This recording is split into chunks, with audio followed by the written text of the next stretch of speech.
말씀입니다. 누가복음 14장 28절에서부터 말씀을 33절까지 보도록 하겠습니다.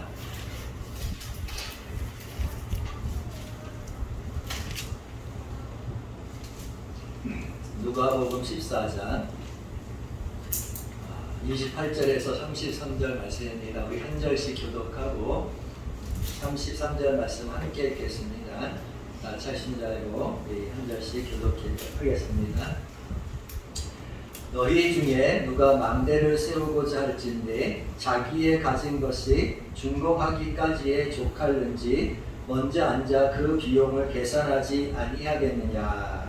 그렇게 아니하여 그 기초만 쌓고 병이 이루지 못하며 그 자가 다 비웃어 이르되 이 사람이 공사를 시작하고 능히 이루지 못하였다 하리라. 또 어느 임금이 다른 임금과 싸우러 갈 때에 먼저 앉아 1만 명으로서 저 2만 명을 보내고 오는 자를 기록할 수 있을까? 해야 되지 아니하겠느냐. 만일 못할 터이면 그가 아직 멀리 있을 때에 사신을 보내 화친을 청할지니라. 이와 같이 너희 중에 누구든지 자기의 모든 소유를 버리지 아니하면 능히 내 제자가 되지 못하리라. 아멘. 또 이 말씀이 우리가 은혜 나누는 그런 말씀이요 축복의 자리에 서는 말씀 되기를 진실로 원합니다. 말씀 듣기 앞서서 우리 또 사랑의 교제 한번 나누겠습니다. 사랑합니다. 감사합니다. 주의 은혜가 오늘도 우리에게 크게 임하실 줄 믿습니다. 우리가 지난주에 2주 동안 예수의 제자로서 정말 치러야 될 비용에 대해서 살펴봤습니다. 실제로 예수님께서는 가족으로부터 오는 비용을 치러야 내 참 제자가 된다고 말씀하셨고, 두 번째는 자기 십자가를 지고 예수를 따라야 참 제자가 된다고 말씀했습니다. 오늘 본문을 통해서 예수님은 세 번째로 예수의 참된 제자, 즉 우리가 아니요 팬이 아닌 예수의 진정한 제자가 되기 위해서 치러야 될 세 번째 비용이 있다는 사실을 말씀해 주셨습니다. 세 번째 비용은 우리가 33절에서도 말씀하시고 있는 것처럼 자기가 가진 소유에 대한 비용을 지불해야 바로 예수의 참된 제자가 된다는 말씀입니다. 33절을 보면 너희 중에 누구든지 자기의 모든 소유를 버리지 않으면 능히 내 제자가 되지 못하리라 라고 말씀해서 소유를 버려야 제자가 된다 이렇게 말합니다. 예수님께서 이 소유에 대해서 말씀할 때 우리가 어떻게 생각하기는 물질을 생각하고 모든 물질을 버리라는 의미처럼 받아들일 수 있습니다. 그러나 그 속뜻은 물질 중심의 삶을 버리고 예수 중심의 삶을 살아야 된다는 말씀입니다. 그래서 예수님보다 물질을 더 사랑하면 안 된다는 말씀이고, 또 물질의 지배를 받지 말고 물질을 다스리며 살아야 된다는 말씀입니다. 원래 하나님께서는 창조하시고 사람에게 축복하셨을 때에 큰 축복 중에 하나가 모든 만물을 다스리라 말씀하셨습니다. 여러분, 우리가 물질의 지배를 받는 사람이 아니라 물질의 궁핍함을 받는 인생이 아니라 물질에 눌리는 인생이 아니라 물질을 다스리고 지배하고 정말로 지혜롭게 청지기처럼 그것을 정말 사용할 수 있는 은혜가 있기를 주 이름으로 축복합니다. 그래서 혹시라도 오늘 인생 살아가는 동안에 물질에 눌리고 있는 사람이 있다면 오늘 우리가 기도하기 원합니다. 주여 우리에게 복을 주셔서 이 물질로부터 우리가 자유함 얻게 하여 주시고 우리 소유로부터 자유함 얻을 수 있도록 여러분 기도하기를 주여 축복합니다. 그래서 예수 믿는 사람들이 가장 시험에 많이 드는 문제가 뭐냐? 이 물질의 문제에 시험을 될 때가 참 많습니다. 교회에서도 분쟁이 일어나고 다툼이 일어나는 것을 보면 교회에 뭐 여러 가지 제도적인 문제도 있고 또 여러 가지 또 불만스러운 문제도 있지만 사실 그 문제 깊숙이 들어가서 하나하나 자세히 보면 빠지지 않고 일어나는 문제 중에 하나가 바로 뭐냐? 바로 물질의 문제 때문에 대립하고 갈등하는 것을 우리가 자주 목격하게 됩니다. 여러분, 오늘 예수님을 따르는 많은 무리들에게 자신의 참 제자가 되려면 이와 같이 자신이 가지고 있는 이 소유에 대해서 그 소유를 버려야 된다. 욕심과 욕망을 버리고 예수를 따라야 된다. 이렇게 말씀하고 있다는 사실입니다. 그래서 우리 믿음의 사람들은 무엇보다도 이 물질의 문제, 소유의 문제에 대해서 정말로 자유함 얻을 수 있도록 여러분 자신을 강하게 하시고 늘 물질의 은혜 또 소유의 문제에서 자유함 얻을 뿐만 아니라 풍성하고 나눌 수 있도록 여러분 기도하는 은혜가 있기를 진실로 원합니다. 그래서 대부분의 그리스도인들은 신앙생활하면서 굉장히 중요한 것 중에 하나가 물질의 주인이 누구다? 하나님이라는 사실을 고백하고 또 잘 알고 있다는 사실입니다. 여러분도 하나님께서 우리 인생의 물질의 주인이심을 믿습니까? 진실로 그렇게 알기를 주의 이름으로 축복합니다. 그런데 문제는 뭐냐면 물질의 주인이 정말 하나님이심을 잘 알면서도 많은 사람들이 아이러니하게 물질 때문에 시험에 든다는 사실입니다. 물질이 주인의 내가 아님에도 불구하고 물질 때문에 시험에 든다는 거죠. 이건 참 문제가 있는 거 아니겠습니까? 그래서 예수의 진정한 제자가 되려면 무엇보다 물질의 노예가 되지 아니하고 물질에 대한 자유를 누리며 살 수 있도록 기도해야 되고 물질적 풍요와 또 하나님 주시는 자유를 위해서 여러분 기도하기를 주의 이름으로 부탁드립니다. 그래서 마태복음 6장 19절 이하의 말씀에 보면 예수님께서 말씀하시기를 너희를 위하여 보물을 땅에 쌓아두지 말라. 거기는 종과 동록을 해하고 또 도둑이 구멍을 뚫고 도둑질하리라. 오직 너희를 위하여 보물을 하늘에 쌓아두라. 거기는 좀이나 동록이 해하지 아니하며 도둑이 구멍을 뚫지 못하고 도둑질도 못하니라. 네 보물이 있는 그곳에는 내 마음도 있느니라. 이렇게 말씀하셨습니다. 여러분 우리가 보물을 쌓아둘 곳이 이 땅이 아니라 어디다? 하나님의 나라인 줄로 믿습니다.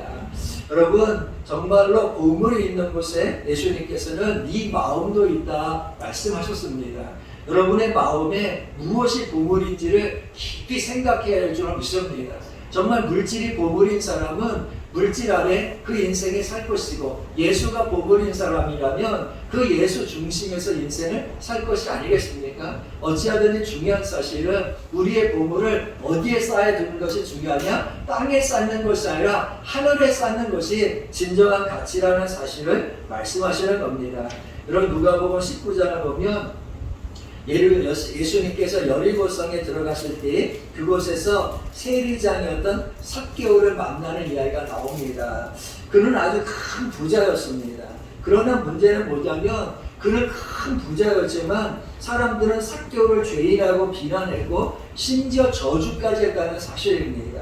예수님께서 삭개오의 집에 들어가실 때에 사람들이 수근수근하기를 그가 죄인의 집에 들어가신다 이렇게 수근수근했다는 사실입니다. 근데 이 말씀은 사실 큰 은혜입니다. 여러분 예수님은 의인의 집에 들어가시는 것보다 죄인의 집에 들어가셔서 그 죄인을 회개하게 하시고 구원하게 하시는 분이 예수님이신 줄로 믿습니다. 오늘도 죄인을 찾아 이 땅에 오셨고 오늘도 죄인의 집에 오셔서 우리의 죄를 정결하게 하시는 줄로 믿습니다. 이와 같이 죄인의 집에 들어가실 때에 이 삭개오가 예수님을 만나면서 가장 먼저 회개한 것이 뭐냐? 물질의 문제를 회개했다는 사실입니다. 여러분 그는 말하기를 뭐라고 말하느냐? 누가복음 19장 8절에 보면 주여 보시옵소서 내 소유의 절반을 가난한 자들에게 주겠사오며 만일 누구의 것을 속여 빼앗은 일이 있으면 내 갑절이나 갚겠나이다 이렇게 말하고 있습니다. 그래서 이가 예수님을 만나면서 깨달은 것이 뭐냐면 물질을 소유하는 것이 아니라 나눠주는 것이다. 이것을 깨달은 겁니다. 물질은 여러분 소유할 때 의미가 있는 것이 아니라 나눌 때 뭡니까? 의미가 있는 것이고 나눌 때 진정한 뭐가 있느냐? 가치가 있다는 사실을 삭개오가 예수를 만나면서 깨달은 겁니다. 여러분 물질의 주인이 누구냐? 하나님이신 줄로 믿습니다. 그래서 우리가 회개해야 될 것 중에 하나가 뭐냐? 물질에 대해서 제대로 사용하지 못하는 것에 대해서 정말로 회개해야 되고 나누지 못하는 것에 대해서 여러분 나눔의 은혜가 있기를 진실 원합니다. 그래서 예수님께서 어떤 청년을 만난 이야기에 대해서 우리가 잘 알고 있지 않습니까?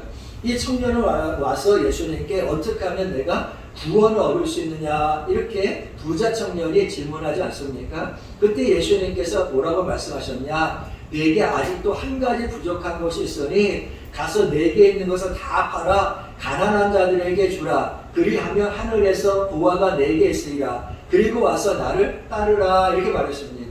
이 예수님께서는 이 사람에게 요청하신 것이 있는데 이 청년에게 뭘 말씀하셨느냐? 가난한 자들에게 주라라고 말씀하신 것은 나눔을 요청하신 것이 아니겠습니까? 주님께서는 네가 있는 것을 나눌 수 있는 그런 믿음을 가지라고 요청하신 것이 아니겠습니까? 그것이 어디에다가 보화를 쌓는 것이냐? 천국에다 하늘에 쌓는 것이라고 했습니다. 그러나 이 청년은 재물이 많았기 때문에 이 말씀으로 인해서 슬퍼했다고 했습니다. 근심했다고 했습니다. 여러분, 나누지 못하는 부자는 진정한 부자가 아니라는 사실입니다. 우리가 정말 믿어야 될 것은 하나님께서 물질의 주인이시고 나눌 때 풍성하게 하신다는 사실을 우리 알기 원합니다.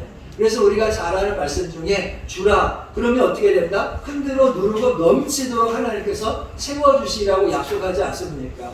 여러분, 우리가 받는 인생이 아니라 주는 인생, 베푸는 인생, 이러한 물질의 관을 갖기를 주님으로 부탁드립니다.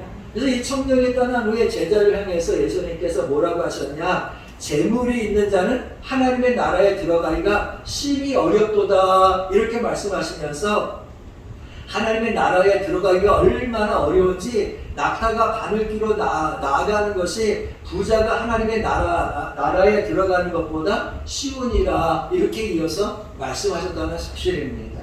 여러분, 정말 예수 믿고 제자의 삶을 사는 사람들에게 있어서 꼭 필요한 것이 있다면 바로 물질에 대한 바른 소유의식을 가져야 되고 물질에 대한 바른 가치관을 가지고 예수를 따라야 될 줄로 믿습니다. 오늘 예수님께서는 내 참 제자가 되려면 모든 소유를 내려놓고 나를 따라야 된다고 분명히 말씀하셨습니다. 그러면서 그 앞에 두 가지 이야기를 해주셨습니다. 그 첫 번째 이야기가 뭡니까? 그것은 다른 것이 아니라 망대를 세우는 이야기를 말씀해 주셨다는 사실입니다. 그래서 이 망대를 세울 때에 여러분 계획을 가지고 세워야 될 거 아니겠습니까? 망대를 무조건 세우는 사람이 어디 있습니까? 이 망대를 세울 때 필요 경비를 계산하는데 어디에 세울까를 장소도 물색해야 되고 어느 땅을 구입할까 그 비용도 계산해야 됩니다. 기초를 놓을 때도 여러분 비용이 될 거 아니겠습니까? 그 기초 비용도 계산해야 될 거고 또 재료를 구입할 비용도 계산해야 되고 인건비도 계산해야 되고 언제 시작해서 언제 마칠 거 그것을 생각할 때 이 준공 기간을 따라서 계획을 세워야 되고 또 기간에 따라서 시기에 따라서 들어갈 비용을 철저하게 뭡니까? 계산해야 그 망대가 세워지는 것이 아니겠습니까? 여러분, 만일 공사 계획을 바르게 세우지 못하면 그 공사는 부도가 날 것이고 부실 공사가 될 것이고 사람들로부터 비난받을 거 아니겠습니까?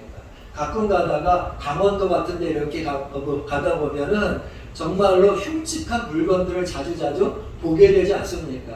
그 물건을 보면서 정말 회색으로 되어 있는 콘크리트, 정말 완성하지 못한 건물을 보면서 지나가려는 사람이 다 한마디씩 하지 않겠습니까? 여러분, 정말로 우리가 어떤 일을 할 때에 인생에 있어서 중요한 것이 뭐냐? 물질의 계획을 잘 세우고 물질을 어디에다 쓸 것인지 언제 쓸 것인지를 계획해야 한다는 겁니다.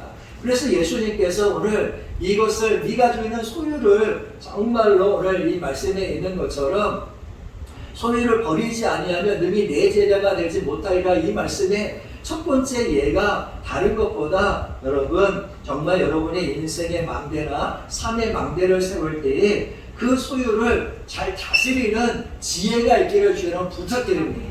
소유를 다 버리라는 뜻은 이 첫째가 이와 같이 물질을 사용하는 데 있어서 물질의 노예가 되지 말고 정말 물질을 뭐 하느냐? 다스리고 계획해서 물질을 사용할 수 있는 지혜자가 되어야 된다. 그 말씀이 포함되어 있다는 사실을 꼭 아시기를 부탁드립니다. 따라서 우리가 인생의 망대도 잘 세워야 되고 신앙의 망대도 잘 세워야 되고 물질의 망대도 잘 세워야 되고 사업의 망대도 잘 세워야 될 줄로 믿습니다. 그래서 이것을 제자들은 정말로 살고는데 물질을 사용할 때 계획을 가지고 규모 없는 인생이 아니라 규모 있는 인생에 대해서 그 시기와 때를 따라서 나눌 수 있는 그런 인생이 참 제자가 된다는 말씀입니다. 정말 이 본문의 말씀을 여러분 잘 이해하시기를 주님 부탁드립니다.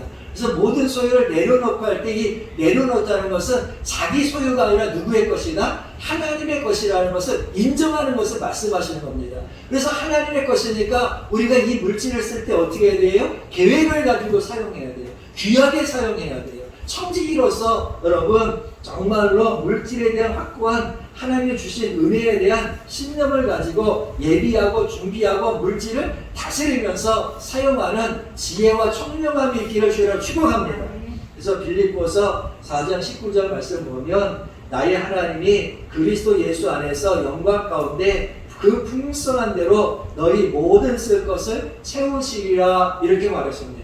믿음의 사람은 물질의 주인이 누구다? 하나님이시니까 하나님의 영광을 위해서 내가 하나님께 드리면 그 하나님께서 그것을 무엇이리라? 채워주신다는 사실을 믿고 물질을 사용하는 겁니다.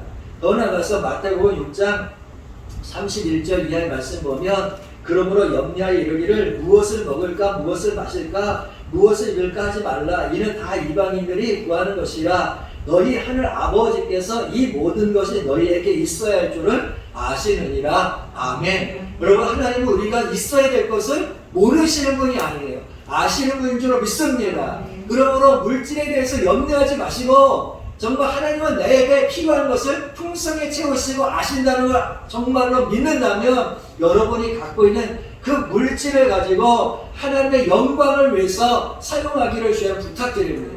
그것을 주님 말씀하시는 거예요. 그것이 무리와 팬과 제자의 삶이 다른 겁니다. 여러분 정말 우리가 제자가 되기를 원한다면 하나님께서 채워주실 것 믿고 모든 소유를 내려놓고 소유에 대한 욕심 물질에 대한 욕심을 내려놓고 주의 것을 위해서 주의 영광을 위해서 사용하기 원합니다. 그리하면 하나님께서 어떻게 하십니까? 그의 나라와 그의 일을 구하면 이 모든 것을 너희에게 뭐하리라? 더하여 주시리라 분명히 말씀했습니다. 여러분 더하시는 하나님의 은혜가 있기를 주의 이름으로 축복합니다. 그래서 믿음의 사람들은 물질에 대한 염려, 소유욕을 내려놓고 반드시 하나님은 물질의 주인이시니까 정말 주신 자도 하나님이시고 취하신 자도 하나님이시니까 내가 이 맡겨진 물질을 잘 사용해서 5달란트와 2달란트 받은 사람처럼 살아가는 동안에 여러분 유익을 남기기를 주의로 축복합니다. 그래서 11조 문제도 역시 마찬가지고 10분의 1은 하나님의 것이니까 하나님께 구별할 수 있는 믿음도 여러분 가지시고 정말 주께 드리는 인생 되시기를 주의로 부탁드립니다. 여러분 물질의 문제뿐만 아니라 여러분의 인생의 망대도 잘 계획하고 신앙의 망대도 잘 계획하기 원합니다. 여러분 우리는 오늘 말씀에 보면 인생의 망대를 세우는 사람이에요. 정말로 그렇지 않습니까? 그 망대가 무너졌어야 되겠습니까? 특별히 신앙의 망대도 여러분 잘 세우기를 주님 부탁드립니다. 예수는 여러분 끝까지 믿어야 되는 거예요. 죽을 때까지 믿어야 되는 거예요. 중간에 예수 믿는 거 포기하면 망대를 세우다가 멈춘 것 같아요. 그 사람은 인생의 계획을 신앙의 계획을 잘못 세운 거예요. 모든 소유를 내려놓고 계획을 잘 세웠어야 되는데 끝이 못한 것이지요. 여러분 나는 여러분의 인생에 정말 살아가는 동안 다른 것은 몰라도 이 신앙의 망대를 잘 세워서 정말로 여러분의 소유권이 빼앗기지 않기를 주님 부탁드립니다. 그래서 완성되어서 진정한 제자로서 주님 앞에 서기를 진실로 원합니다. 어찌하든지 여러분 살아가는 동안에 인생의 망대도 잘 세우시고 믿음의 망대도 잘 세우시고 물질의 망대도 잘 세우셔서 정말 하나님 앞에서 영광스러운 아름다운 그런 망대로 정말 주님께서 지켜주시는 귀한 믿음의 사람 되시기를 주의로 다시 한번 축복합니다. 이것이 첫 번째 주님께서 내려놔야 소유에 대해서 말씀하시는 거예요. 두 번째로 주님께서 무슨 말씀했습니까? 망대 이야기를 마치신 예수님은 전쟁을 준비하는 임금에 대해서 말씀하셨습니다. 전쟁을 준비하려면 여러분 당연히 얼마나 많은 비용이 들어가야 될지를 생각할 거 아니겠습니까? 전쟁 여러분 하는데 뭐 돈 없이 물질 없이 경제력 없이 하겠습니까? 그래서 전쟁을 준비하는 왕이라면 전쟁을 치러야 될 비용을 반드시 계산한다는 겁니다. 이 왕이 전쟁을 치를 비용을 계산해 보니까 오늘 나오는 임금은 가만히 생각해 보니까 이 전쟁에서는 이 비용으로는 뭐 할 수 없다? 이길 수가 없다는 그런 것을 정말 생각하게 되었습니다. 그래서 어떻게 해야 되겠습니까? 정말 지혜로운 왕이라면 전쟁을 준비하던 그 모든 계획을 내려놓는 겁니다. 그리고 정말 외교적으로 화친하고 평화를 유지해야 그것이 진정한 왕이 아니겠습니까? 어떻게 보면 자존심이 상하는 일이고 굴욕적인 일입니다. 그러나 어떻게 하겠습니까? 자존심이 중요합니까? 아니잖아요. 정말 굴욕적일지라도 전쟁을 통해서 나라를 빼앗기고 왕권을 빼앗기는 것보다는 자존심이 상해도 평화협정하는 것이 낫지 않습니까? 조금의 치욕과 굴욕을 당해도 평화롭게 자신의 권세를 유지하고 정말로 나라를 유지하는 것이 나은 것이 아니겠습니까? 이 왕이 그렇게 선택했다는 겁니다. 그래서 예수님께서 말씀하시는 모든 소유를 내려놔야 된다는 것은 여러분 우리가 가지고 있는 물질의 소유만 말씀하신 것이 아니라 두 번째 말씀을 보면 우리의 자존심도 뭐에 대해요? 내려놔야 한다는 거예요. 우리가 가지고 있는 명예도 때로는 내려놔야 한다는 사실을 말씀하시는 겁니다. 여러분 예수 앞에서 내가 세울 자존심이 어디 있어요? 예수 앞에 내가 세울 명예가 어디 있습니까? 여러분 우리는 수로 보니게야 여인의 이야기를 잘 알고 있어요. 그녀는 자신의 딸이 귀신에 들렸다는 겁니다. 그런데 보니까 누가 치료자라는 거예요. 예수 앞에 나오면 내 딸이 치유될 수 있다는 사실을 그가 확실히 믿지 않았습니까? 그런데 예수님 앞에 왔는데 이 여인에게 예수님은 평소와 같지 않게 아주 자존심 상하는 말씀을 또 행동을 하시는 겁니다. 예수님 뭐라고 말씀합니까? 자녀의 떡을 취해가지고 개들에게 던짐이 마땅치 않아요. 여러분 얼마나 자존심 상하는 얘기예요. 이 여인을 가리켜서 개라는 거예요. 개. 내가 왜 개에게 자녀의 떡을 주냐는 거예요. 예수님이 하신 말씀입니까? 얼마나 정말 자존심 상하고 수치스럽습니까? 그런데 이 여인은 이 사랑하는 딸을 정말 치유할 분은 예수님밖에 없다는 거예요. 그리고 어떻게 했습니까? 자기 자존심을 내려놓는 거예요. 자기 생각을 내려놓는 거예요. 자기 수치심을 내려놓는 거예요.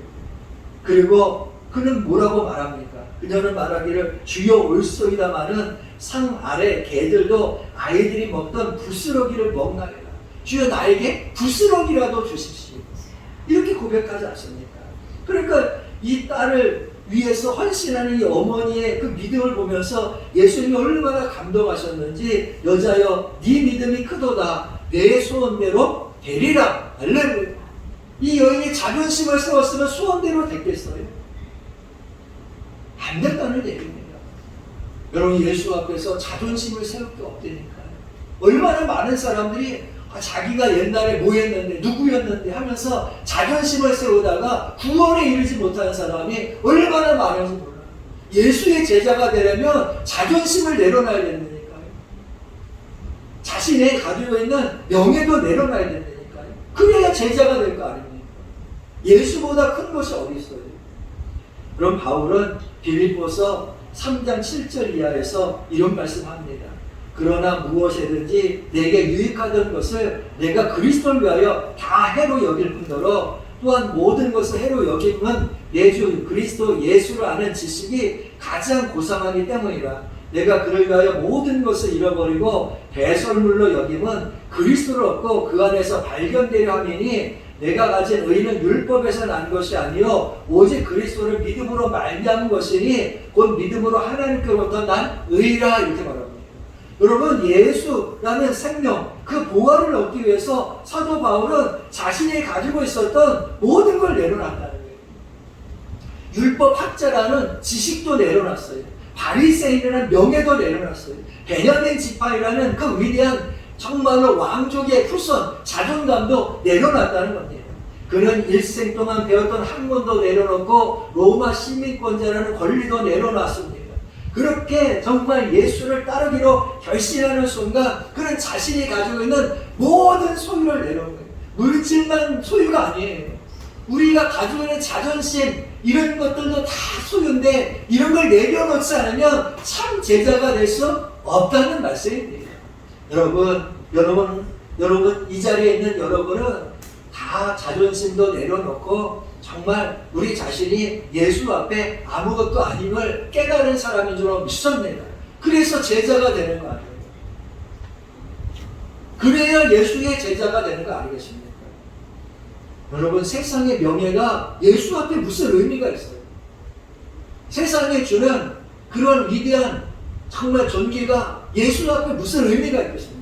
그것보다 더 중요한 것이 예수라는 거예요. 그 예수 앞에 내려놓으니까 예수께서 명예도 주는 것이고 물질도 주는 것이고 여러분을 존귀하게 하시는 거 아니겠습니까? 여러분, 모든 소유를 내려놔야 내 참제자가 되리라. 이 말씀을 기억하셔야 돼요. 물질만 내려놓으라는 말씀이 아니에요. 여러분 마음에 있는 그 쓸데없는 자존심, 자존감, 명예욕 정말로 그런 것들까지도 다 내려놓고 교만도 내려놓기를 주의로 축복합니다. 그래서 여러분 베드로는 성전 미문에 앉아있는 그 앉은뱅이를 일으킬 때 뭐라고 말했습니까? 나는 은도 없고 금도 없지만 내게 있는 것을 내게 주노니 예수의 이름으로 일어나라 이렇게 말하지 않습니까? 베드로는 은을 포기한 사람이에요. 금도 포기한 사람이에요. 오직 그 안에 역사하고 있는 정말로 예수, 정말로 그 예수 중심에서 살기로 한 참된 제자였다는 사실입니다. 여러분, 오직 여러분 안에 예수만 있기를 진실로 원합니다. 그래서 지금 나는 내가 가진 것들 중에 어떤 것을 예수 앞에 정말로 내려놔야 될 것인지 생각해야 합니다. 내가 가진 소유가 있다면 명예를 내려놓을 것이냐, 정말로 물질을 내려놓을 것이냐, 아니면 정말로 가족을 내려놓을 것이냐. 여러분, 예수의 진정한 제자가 되려면 모든 것을 내려놓고 따르라는 이 말씀, 모든 소유가 내 것이 아님을 기억하여 하나님께 돌려드릴 수 있는 그런 인생이 되어야 할 줄로 믿습니다. 사랑하는 여러분, 오늘 말씀을 잘 기억해야 합니다. 예수님은 정말 우리가 팬이나 무리로서 따르는 것이 아니라 우리 모두가 제자가 되어서 따르기를 원하시는 줄 믿습니다. 그래서 제자가 되려면 비용을 치러야 돼요. 여러분이 치러야 될 비용은 때로는 가족일 수가 있어요. 두 번째, 자기 십자가가 될 수도 있어요. 세 번째, 오늘 말씀에 내가 가진 정말 소유, 물질일 수도 있고 자존심일 수도 있고 수치심, 명예심 이런 것을 다 내려놔야 참 제자가 되는 줄로 믿습니다. 여러분, 정말로 이 말씀들을 잘 기억하셔서 정말 우리 교회 성도들은 예수를 따르는 단순한 무리나 팬이 아니라 정말 제자가 되기를 주의 이름으로 축복하고 또 축복합니다. 우리 기도하겠습니다. 자비하신 하나님, 정말 예수 따르는 제자로서 살기 원합니다. 우리가 그동안 무리로서 살았다면 정말로 우리 제자로서 이제 치러야 될 비용들을 치르고 주님 따르기 원합니다. 때로는 가족이 우리의 인생에 하나님 걸림돌이 될 수 있고 때로는 하나님 내가 져야 될 그 무거운 십자가가 정말로 고난의 십자가가 내 인생에 정말로 걸림돌이 될 수 있고 또 물질이나 내 속에 있는 교만과 자만 또 하나님의 세상에 주는 명예 이런 것들이 내 인생에 걸림돌 되어서 주를 따르지 못할 때가 있사오나 주여 이제 내려놓기 원합니다. 내 모든 소유를 내려놔야 내 참 제자가 되리라 말씀하신 것처럼 주여 이제 주님 앞에 다 내려놓습니다. 우리의 왕이 되신 주님 앞에 내려놓습니다. 우리 구세주 되신 주님 앞에 내려놓습니다. 주여 참 제자 되기 원합니다. 주여 십자가 바라보고 예수만 사랑하기 원합니다. 우리의 필요를 아시오니 주께서 채우시고 풍성하게 하시도록 믿습니다. 우리의 인생의 망대도 바로 세우게 하시고 무너지는 망대가 세워지지 않도록 지켜주시옵소서. 감사하고 예수님의 이름으로 축복하고 기도하옵나이다. 아멘.